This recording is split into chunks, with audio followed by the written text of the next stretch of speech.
everyone. So since I'm home, I thought that it would be a nice idea to make different kind of video where I'm just talking about the cities I lived in and what kind of experience I have in each of them, and just the things I don't like about them and things I like about them, and also if I would live in those cities or not.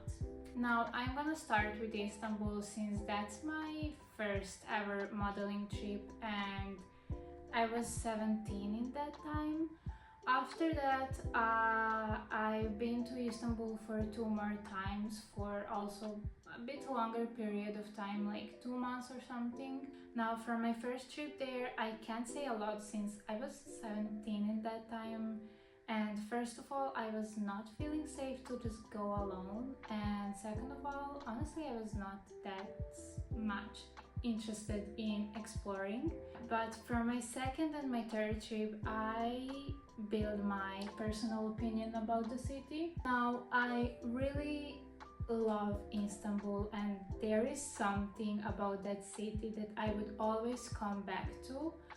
Maybe it's just that, I don't know, to me Turkish people and Serbian people are very similar in a way, so maybe that's why it feels like kind of a home, I would say. The city itself is beautiful, both European and Asian side, but in each of them you will experience different vibe, totally different vibe, and but both of them are beautiful. Food, I'm not gonna talk about food, like it's amazing. I really love Turkish food, especially because we have, I think I said in my previous videos, that we have some similar meals because of history probably. The people are really friendly to foreigners.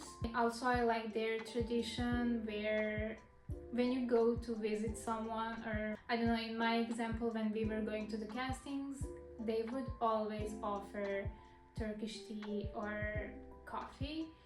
And I just love that kind of tradition, especially when they offer a tea or something and then you get tea in those small, like traditional cups. Let me just take a sip. Now the things I don't like about Istanbul is that I just really didn't feel safe there. I did walk alone during the day, but during the night it just really doesn't feel safe. Even during the day, I don't have like some kind of bad experience or anything. It's just a feeling of not feeling safe. The second thing is that Istanbul is a really big, huge city with huge population, and that makes it crowded, and that's something I don't enjoy. Because if I want to go for a walk or something, sometimes I just want to be not surrounded with bunch of people, and it's not about being surrounded by a bunch of people. For example, if you're walking down the street, people will just bump on you, and that's what I don't like, and I don't like. Who enjoys that? For example, the last time I was in Istanbul, it was this year, actually the end of 2023 December, so Christmas season. It was so crowded, and I don't know why, because like Turkey is a Muslim country and the city is just very crowded during the Christmas season. I didn't want to even leave my apartment in those days. So that's the thing I don't like about Istanbul. As I said, I would definitely come back to this city, but would I live there?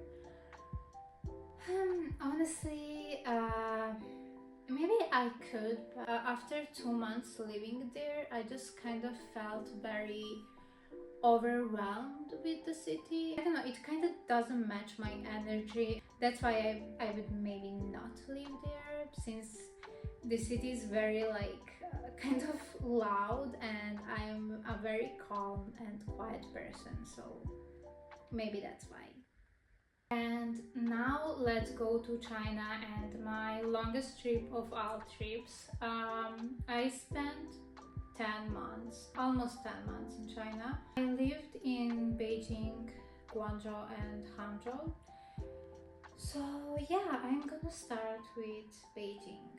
I really kind of didn't like that city, partly probably because I spent 3 weeks in quarantine there. Since when I was coming to China, it was still COVID situation, it was 2021. So I was supposed to stay in quarantine for 3 weeks. So that happened in Beijing and it just felt very stressful for me. So that's why I probably have bad impressions on Beijing, but also because when I lived there, it was during winter, and winter in Beijing is very cold and depressing. And I remember that the day before I was moving to Beijing, I had job on Hainan Island.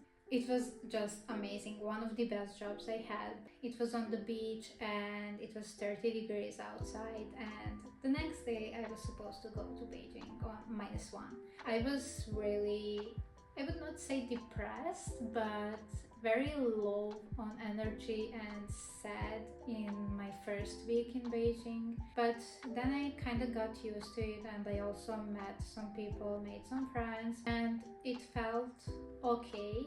I was supposed to stay there for 3 months, but they moved me to Hangzhou, which is the next city I'm gonna talk about.